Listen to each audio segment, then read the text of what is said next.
ओडिया अस्मिता ने आम स्वर उत्तोलन करिछु आम भितर पाप नहीं आमे आमे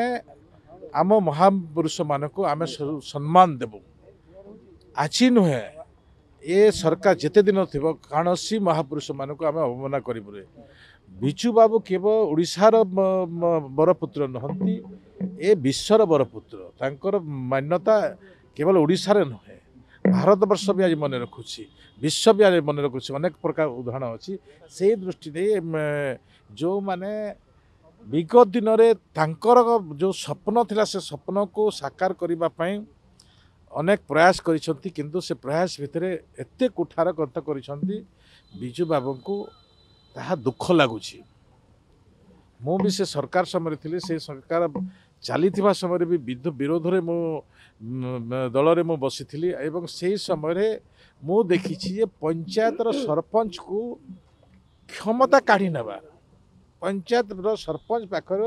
जो क्षमता काढ़ी नवा ग्राम सभार प्रस्ताव को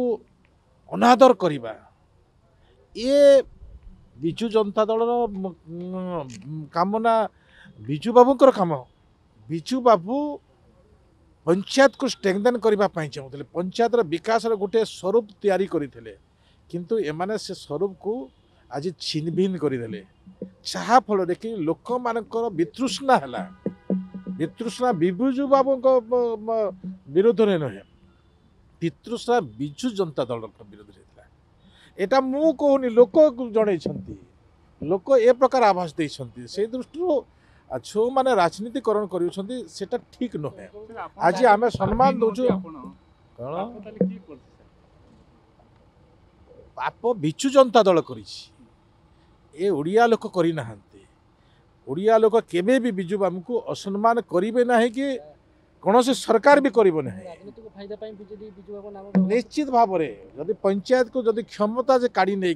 बिजू बाबू ना रे जदि पंचायत राज व्यवस्था कला किए सम्मान देव सरपंच हूँ मुख्य ग्राम सभा मुख्य गाँव में रोथुवा पंचायत रोथुवा लोक होचंदी मुख्य से दृष्टि से लोक को ए दल ही कुठार आघात करिछि।